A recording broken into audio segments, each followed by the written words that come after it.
안녕하세요. 사연을 늘 잘 듣고 있는 주부입니다.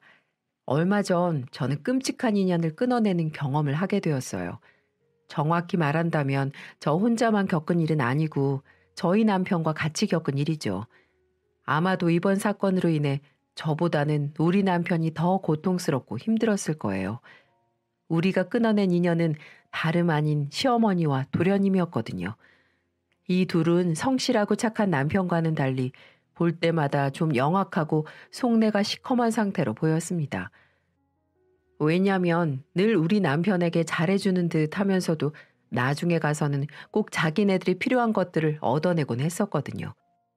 그러다 본인들이 원하는 걸 얻지 못할 때는 한 번씩 꼬장을 부리면서 우리 남편을 난감하게 했었고요.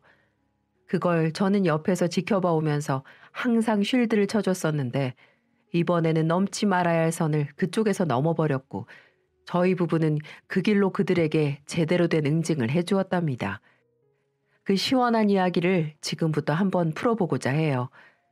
일단 저희 남편을 만난 건 제 직장에서였습니다. 저는 세무서 직원으로 일을 하고 있었는데 저희 세무서 쪽에 본인 사업장 세금 관리를 맡기로 온 의뢰인으로 남편이 왔다가 그때부터 연을 맺게 되어 결혼까지 하게 되었죠. 남편은 서울대학교를 나와 직장을 잠깐 다니다가 본인의 사업장을 만들고 싶다는 꿈을 이루기 위해 과감하게 대기업을 그만두고 사업을 하고 있었어요. 저랑 만날 때만 해도 막 사업장을 열어서 운영을 하고 있을 때라 미흡한 게 많았고 세금 쪽으로는 아예 모르는 사람이라서 저랑 소통을 많이 하면서 친해지게 되었습니다. 그러다 서로 마음이 맞아서 진지한 사이가 되었고 서로 관계가 발전한 뒤에도 남편은 여전히 사업에 대해 미흡한 부분이 많았지만 그래도 성실하고 착한 사람이라서 저는 과감하게 결혼을 선택했죠. 솔직히 말해 이 결혼은 주변에서 다 말리는 결혼이었습니다. 제 친구들이나 지인들은 남자가 사업에 목숨 걸면 답도 없다면서 죄다 저를 말렸어요. 심지어 제 친구 한 명은 사업 그만두고 다시 대기업으로 들어가면 그때 결혼을 해주라고 이야기를 했을 정도였죠. 그럼에도 불구하고 이 사람과의 결혼을 포기하지 않았을 만큼 상대방에 대한 확신이 강했던 저는 딱 한 번 흔들린 적이 있었는데 그게 바로 우리 시모 때문이었습니다. 사실 결혼 후 저는 친정엄마와 같이 살길 원했어요. 엄마가 유방암을 겪고 계셨기 때문에 옆에서 돌봐드릴 수밖에 없어. 이건 남편과 결혼 이야기를 할 때부터 미리 말을 다 끝내놓은 상황이었죠.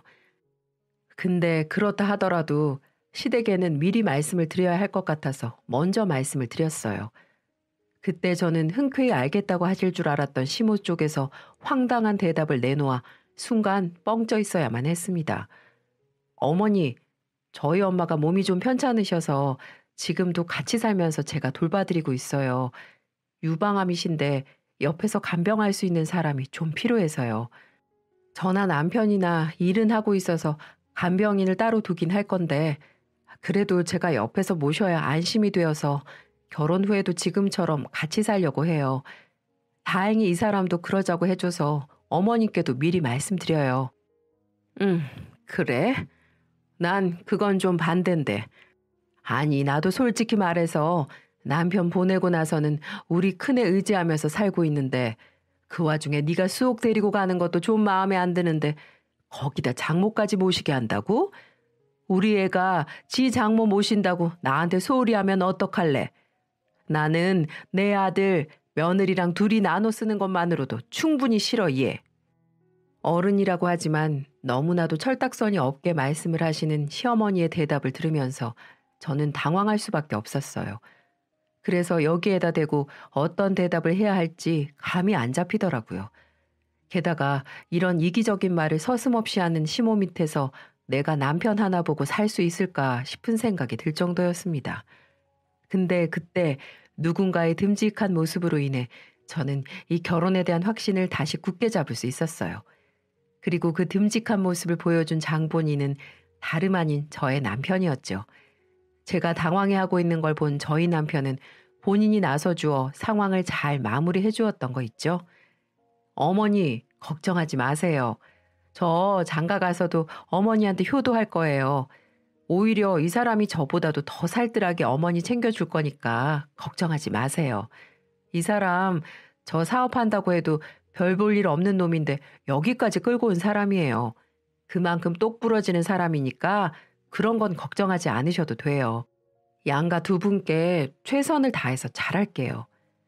남편의 현명하면서도 지혜로운 대답에 저희 시어머니는 입만 삐죽거릴 뿐 아무 말도 하지 못하셨어요. 그리고 저까지 거들어 어머니를 좀 달래드리니 그제서야 알았다. 내가 지켜볼 거야. 나 서운하게 하지 마. 라고 하시며 저희 엄마를 모시고 사는 걸 허락해 주시더라고요. 이게 이렇게까지 할 일인가 싶기는 했지만 그래도 어쨌든 찝찝함 없이 시어머니의 동의하에 엄마를 모시고 살 수 있어 마음은 편했습니다. 결혼을 하고 나서 남편은 제 뒷바라지를 받으며 더욱 활발하게 사업에 전념하며 지냈어요.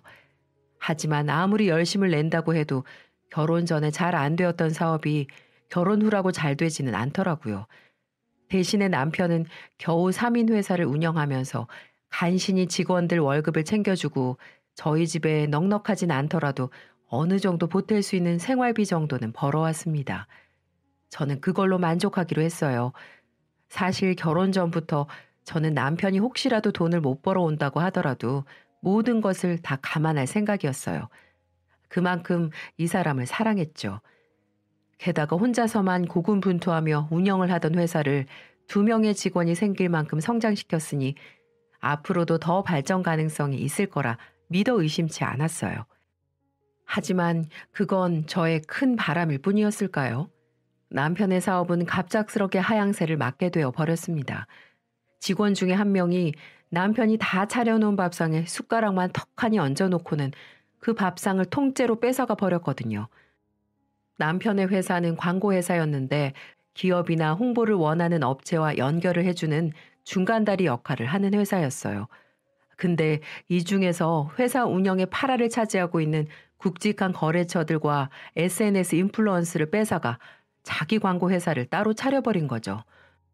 그렇게 직원에게 배신을 당한 남편은 큰 좌절을 맛보고는 사업을 일으킬 힘도 없이 집에서만 뒹굴거리며 마음을 추스르지 못하고 있었어요.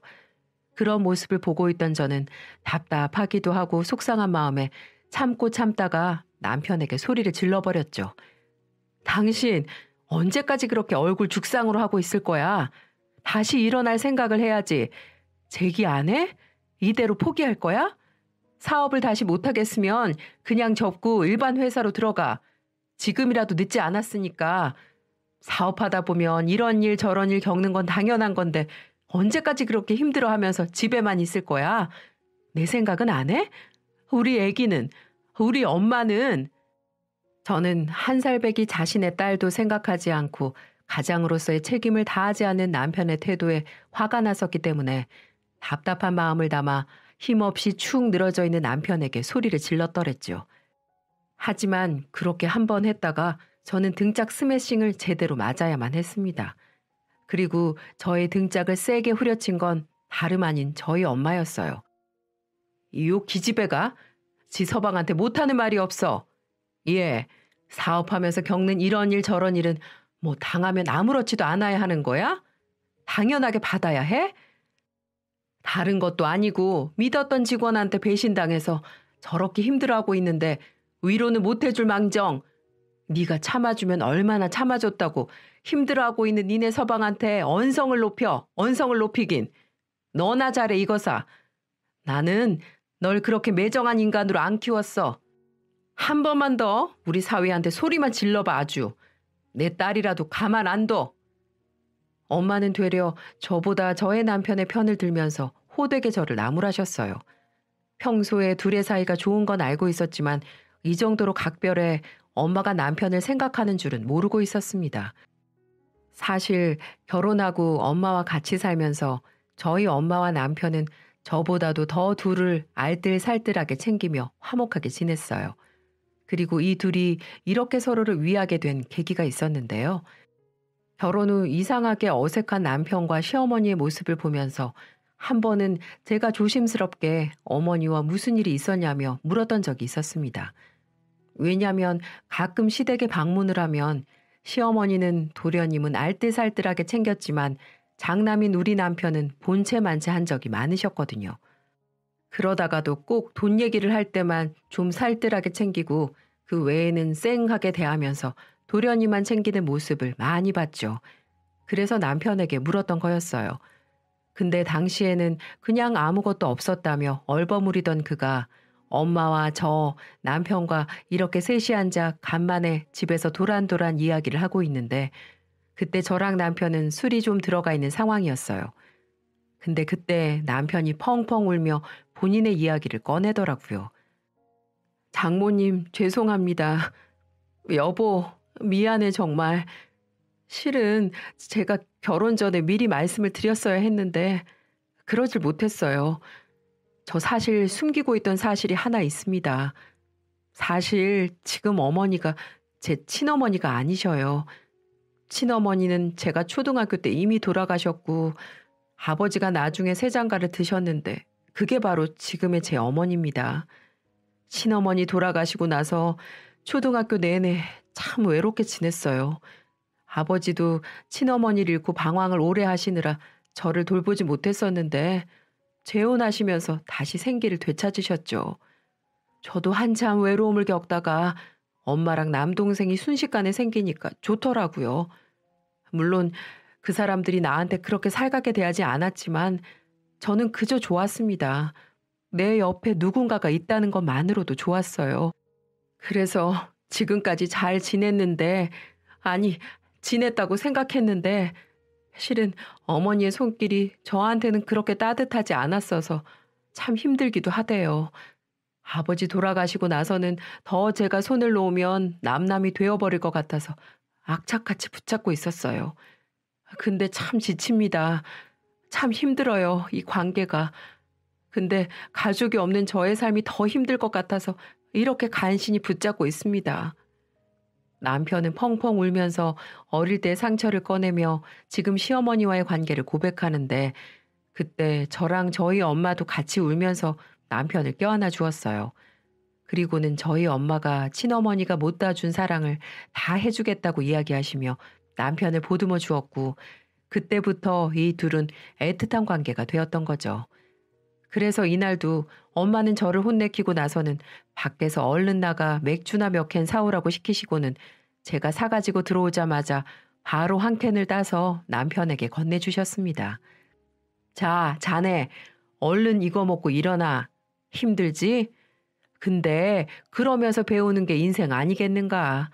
앞으로 사업하면서 더 큰 일도 있을 수 있는데 그거 다 이겨낼 수 있는 힘 얻는 시간이라고 생각하자고. 요즘 젊은 사람들 말대로 경험치 쌓는 거라고 여겨. 자, 어여 한잔 해. 얼른 한잔 하고 탈탈 털고 일어나자. 우리 예쁜 사위. 엄마는 남편을 다독여 주었고 남편은 제가 성깔을 부려대도 못 일어나다가 엄마의 위로를 통해서 다시 힘을 얻은 듯 했어요. 그리고 그 길로 다시 나가서 주저앉은 사업을 다시 일으키기 위해 노력하기 시작했죠. 그렇게 저희는 다시 사업을 일으켜보려는 남편을 응원했지만 남편의 사업을 못마땅해 하는 한 사람이 있었습니다. 정확하게 말하면 남편의 사업을 못마땅해 하기보다는 남편의 사업을 뒷받침해주지 못하는 저를 못마땅해 하셨죠. 시어머니의 말씀은 남편이 사업을 하면 돈으로 빵빵하게 뒷배경이 되어주어야지만 승승장구를 할 텐데 제가 그 역할을 못해주니 남편이 저렇게 빌빌거리고 있다며 늘 쓴소리를 하셨어요. 그래서 저는 시댁에 자주 찾아가는 것도 부담스러웠는데 그래도 남편의 어머니이기 때문에 우리 엄마처럼 챙기기 위해 노력을 했더랬죠. 그러던 중 이제는 이 시어머니를 아예 저희 엄마처럼 모셔야 하는 상황이 닥치게 되고 말았습니다. 바로 저희 엄마가 돌아가시게 되면서 일어난 일이었어요. 엄마는 갑작스럽게 유방암이 다른 곳으로 전이가 되면서 상태가 나빠지셨고 그 뒤로 단 3개월 만에 돌아가시고 말았어요. 저랑 남편은 큰 슬픔에 잠겨 힘들어하고 있는데 장례식장에서 다짜고짜 시어머니가 다가오시더니 당황스러운 말씀을 저희에게 하시는 겁니다. 얘들아, 이제 사돈도 멀리 가셨겠다. 이제 그 집으로 우리가 들어가서 삶아. 안 그래도 나도 우리 둘째랑 살면서 집도 적적하니 외로웠는데 잘 됐네. 이참에 우리가 들어갈 테니까 집 정리 좀 해둬라. 당황스러운 소리를 아무렇지도 않게 하시는 시어머니의 이야기를 들으면서 순간 저는 잘못 들은 줄만 알았습니다. 엄마의 빈자리로 시어머니가 들어온다는 것 자체도 마음에 들지 않았는데 거기에 도련님까지 모셔야 한다는 게 저는 부담스러웠어요. 근데 거기에서 제가 바로 싫다고 할 수 없었던 게 남편은 결혼하자마자 신혼도 없이 살아야 하는데도 불구하고 아무 불평 없이 저희 엄마를 봉양해 주었기 때문에 저 역시도 남편이 그랬던 것처럼 남편의 어머니를 모시는 게 맞았어요. 물론 도련님이 좀 걸리긴 했지만 시어머니에게 들어보면 워낙에 밖으로 돌아다니는 걸 좋아해서 아침에 나가서 밤 늦게 들어와 마주칠 일이 별로 없을 거라 하시기에 큰맘 먹고 집으로 들이기로 했습니다. 하지만 그 선택이 우리 가족을 완전히 망가뜨리게 되는 계기가 될 거라고는 상상조차 하지 못했죠. 시어머니는 저희 집에 들어올 작정을 아주 진작부터 하셨었는지 장례식장에서 이야기를 끝낸 뒤 엄마의 유품을 정리하기가 바쁘게 집으로 들어오셨어요. 물론 저희 도련님도요. 방은 엄마가 쓰시던 방을 시어머니가 쓰시게 되었고 도련님은 제 딸 방으로 꾸며놓은 곳을 안방으로 다 치우고 그 방에서 생활을 하게 되었습니다. 그렇게 어색하고 껄끄러운 동거가 시작되었는데 저한테만큼은 더더욱 부담스럽고 힘든 동거였어요. 그건 다름 아닌 우리 도련님 때문이었죠. 저는 엄마의 상태가 많이 안 좋아지면서 애 낳고도 못 썼던 휴직을 그때 쓰게 되었거든요. 혹시 몰라 1년 휴직 신청을 해놓았기 때문에 3개월 만에 돌아가신 엄마로 인해 집에서 머무는 시간이 많아지게 되었어요. 근데 그때 밖에 나가는 게 일상이라던 도련님이 희한하게 집 밖으로 나가질 않는 거예요. 오히려 남편이 일을 나가고 나면 시어머니가 동네 친구들 사귄다며 마실을 나가시고는 한참 뒤에야 들어오셨죠. 그 사이에 저와 도련님은 둘이 있는 시간이 생기게 되었는데 그때마다 도련님이 이상한 눈빛을 보이며 저에게 다가오는 겁니다. 그리고는 별 시덥지 않은 대화를 걸어대며 저에게 추근덕대는 듯한 인상을 풀풀 풍겼어요. 제가 혼자서 집안 청소를 하고 있으면 옆으로 와서는 형수 도와드려요? 저 집안일 잘하는데 우리 형보다는 내가 나아요. 이런 가정적인 남자 어때요? 사업하느라 밖에만 있는 무책임한 사람 말고요. 라는 식으로 자꾸만 이야기를 걸어오는 거예요. 그때마다 저는 불편해서 그냥 말도 맞받아치지 않으며 잘 받아주지 않았는데 제가 받아주지 않으니까 오히려 그게 받아주는 걸로 착각이 들었는지 나중에는 점점 더 찝쩍거리는 강도가 심해지더라고요. 형수, 나는 형수 같은 사람이 내 이상형이에요. 얼굴도 예쁘지, 성격도 좋지, 가정에 충실하지. 거기다가 이 손 고운 것 좀 봐. 나도 손 예쁘다는 소리 많이 들어봤는데 좀 보실래요? 라는 식으로 굉장히 추파를 던지는 말을 강도 높게 하거나 한 번씩 제 몸까지 터치를 하는 통에 저는 참고 참다가 도련님에게 화를 내버렸습니다. 사실 이것도 제가 순화를 시켜서 한 이야기이기 때문에 실제로는 선을 넘어가는 농담이 지나치게 컸어요. 그래서 한번 따끔하게 이야기할 필요가 있다 싶어 질러버렸죠. 도련님, 그거 지금 저한테 할 말 아닌 거 아시죠? 도련님 말대로 저 도련님 형수 되는 사람인데 어디서 자꾸 그딴 저질스러운 말을 하는 거예요? 그리고 도련님은 일 안 나가세요? 그 나이 먹도록 일도 안 하고 집에서 빈둥빈둥 놀기만 하면서 왜 우리 남편 자꾸 깎아내려요? 도련님이나 정신 차리고 나가서 일이나 좀 알아보세요. 쓸데없는 농담할 이 시간에. 저의 높은 언성에 도련님은 얼굴까지 빨개지며 굉장히 창피했어요. 그리고는 민망하면서도 화가 났는지 저한테 한 소리를 하려고 하더라고요. 그때 집에 저희 둘밖에 없었기 때문에 굉장히 무서워서 저는 그대로 집 밖으로 나와버렸습니다. 그렇게 하고 나니까 집 안으로 들어가기가 싫더라고요. 근데 그 뒤로도 도련님은 좀처럼 나아지질 않았어요. 오히려 제가 싫다고 하는데도 불구하고 이제는 대놓고 저보고 좋아한다는 말까지 꺼내더라고요. 이 도련님이 미쳤나 싶어서 저는 더 이상은 참지 않고 남편과 시어머니에게 다 이야기를 하기로 했고 남편이 일을 나가 있는 사이에 먼저 시어머니께 말씀을 드리기로 했습니다. 근데 우리 시어머니 말이 더 가관이던 거 있죠? 어머니, 저 도련님 때문에 못 살겠어요. 도련님 정신이 어떻게 된 거 아니에요? 도련님이 뭐라는 줄 아세요? 제가 좋대요. 저한테 자꾸 치근덕댄다고요. 저 이대로는 못 살아요. 어머님이 도련님을 출가시키시던지 좀 어떻게 해주세요. 어머, 얘, 우리 둘째가 어때서?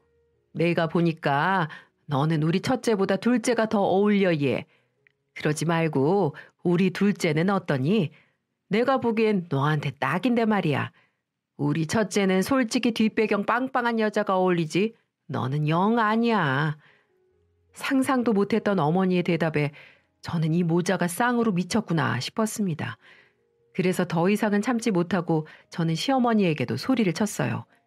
어머니, 진짜 제가 어머니 생각 없고 개념 없이 나이가 못하는 건 알고 있었지만 진짜 너무하시네요. 지금 그게 상식적으로 말이 되는 소리예요? 도대체 우리 남편을 뭐로 생각하시는 거예요? 저도 그렇고요. 아니 이게 어따 대고 또 성질이야. 야, 내가 만만해? 내가 뭐 못할 말 했니? 우리 둘째 어떤지 생각이나 좀 해보라고 하는 소리잖아. 이게 아주씨 시애미를 잡아먹으려고 드네. 아니면 말지. 저는 시어머니와는 더 이상 말이 안 통한다는 걸 깨닫고 곧바로 남편에게 전화를 해서 집에 들어오라고 한 뒤에 모든 것들을 다 이야기했어요. 솔직히 남편이 사업으로 고군분투하는 게 마음에 쓰여서 제 선에서 해결해 보려고 했지만 이건 도가 지나쳤습니다. 그래서 모든 것을 다 남편에게 말했고 남편은 그 뒤로 오히려 제가 이야기했던 것보다 더욱 충격적인 소리를 내뱉던 거 있죠. 남편은 저의 이야기를 듣더니 저보고 조금만 기다려보라고 한 뒤 며칠 뒤에 어떤 여자와 함께 저와 어머니, 도련님이 같이 있는 집에 들어왔어요. 근데 우리 어머님이 그 여자를 보더니 얼굴에 화색이 돌면서 신이 나서 맞이를 하더라고요. 하지만 그 화색이 돌던 얼굴은 여자의 어떤 행동으로 인해 완전한 사색으로 물들어야 했죠. 어머, 아들, 이 여자분은 누구야? 너무 예쁘다. 아주머니, 안녕하세요? 저를 아실 텐데 모른 척 하시네요. 뭐라고요? 아니, 댁이 누군지 내가 어떻게 알아요? 시어머니는 한껏 모른 채 하며 맞이한 어떤 여자가 자신을 아는 채 하니 매우 당황해했어요. 그리고 그 여자가 뒤이어 한 행동으로 인해 경악을 하셨죠. 제가 도저히 양심에 찔려서 못하겠더라고요. 이렇게 성실한 아드님을 어떻게 뒤통수 칠 생각을 다 하셨어요. 아주머니가 저 이 사람한테 붙이신 거잖아요. 그리고 저한테까지 전화해서 이 사람 사업 잘 되고 있으니 저한테 돈다발 안겨주겠다고 하신 거 저 녹음 파일 다 가지고 있어요. 놀랍게도 그 여자는 시어머니가 남편을 꼬시도록 뒤에서 조종을 하고 있던 사람이었어요. 이유는 단 하나였습니다.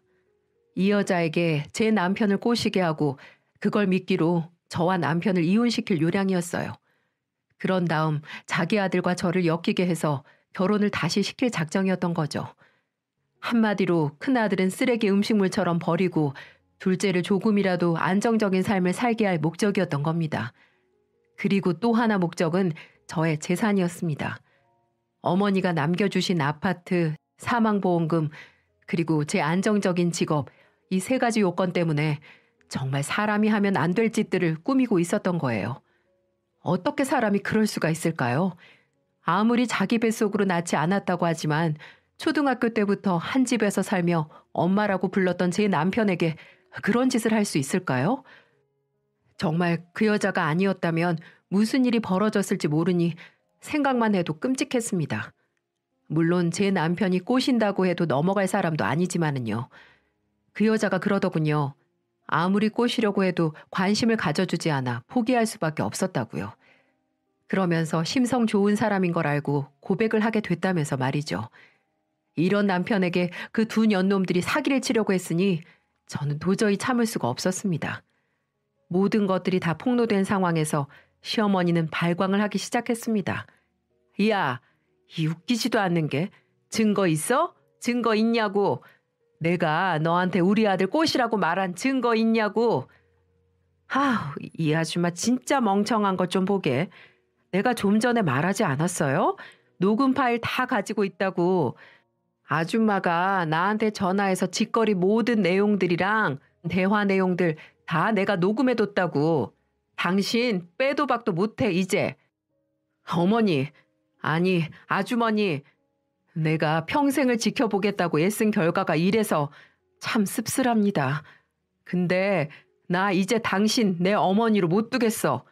그러니까 당장 저 자식 데리고 우리 집에선 나가. 못 나가. 싫어. 절대 못 나가. 형, 나도 엄마가 시켜서 한 거야. 나는 아무 잘못 없어. 나도 피해자라고. 저희 남편은 아예 이 사람들과 인연까지 끊을 생각을 하고 있었어요. 그래서 그 길로 이들을 다 내쫓고는 아예 인연을 끊어버리고 살았어요. 못 나가겠다고 버티는 사람들을 경찰에 신고해서 내쫓아버리고 저와 남편, 그 여자는 셋이 집에 남게 되었는데 그 여자가 무릎까지 꿇으며 저희에게 사과를 하더라고요. 미안했습니다. 멍청하게 행동했어요. 용서해 주세요. 됐습니다. 양심껏 저한테 다 말씀해 주셨으니 그걸로 됐어요.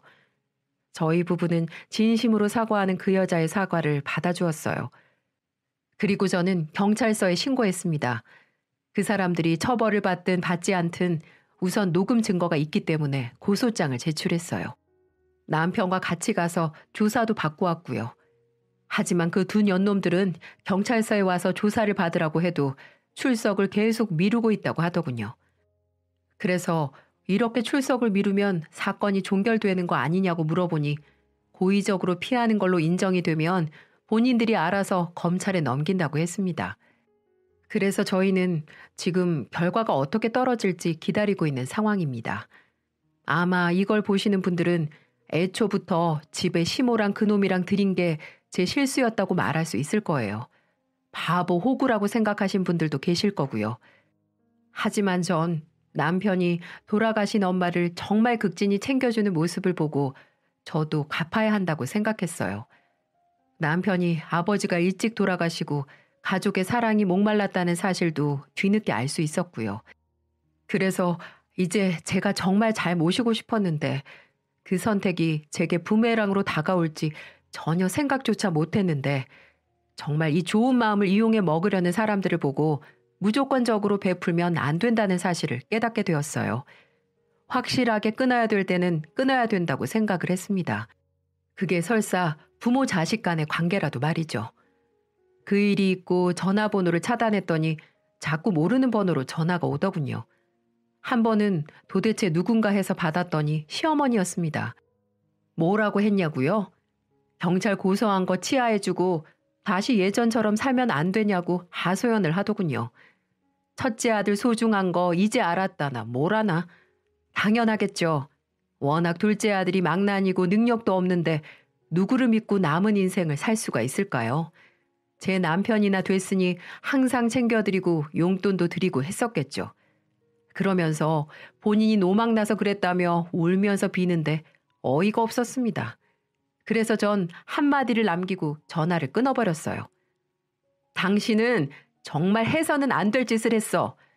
우리 남편이 얼마나 좋은 사람인데 그것도 남도 아닌 자기 아들을 팔아먹어? 당신 같은 쓰레기하고는 다시는 상종하고 싶지 않으니까 2번 다시 찾아오지 마. 찾아왔다가는 내가 니네 다리 몽둥이를 다 부러뜨릴 테니까 하고 말이죠. 이렇게라도 말하고 그 사람들과 인연을 끊으니 속이 다 후련했습니다. 이제는 그 두 사람이 죽든 말든 전혀 신경을 안 쓸 거고요. 이 나쁜 사람들 같으니라고. 지금은 그래서 오롯이 저와 남편, 우리 딸 이렇게 셋이서만 집에서 살고 있습니다. 남편은 사업을 계속하고 있어요.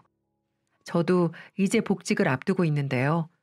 가끔은 남편이 슬퍼하고 힘들어하지만 그래도 오히려 있는 게 더 짐스러웠던 그 사람들을 안 보니 살 것 같다고 해서 저도 그저 위로만 해주고 있어요.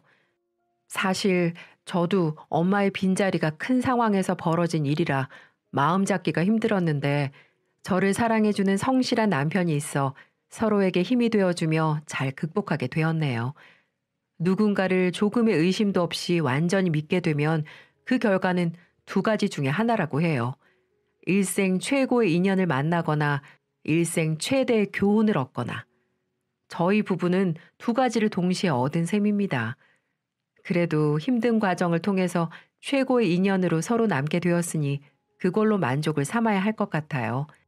여러분들에게도 최고의 인연이 찾아지기를 기원하면서 저의 사연을 마쳐볼게요. 함께 해주셔서 감사합니다.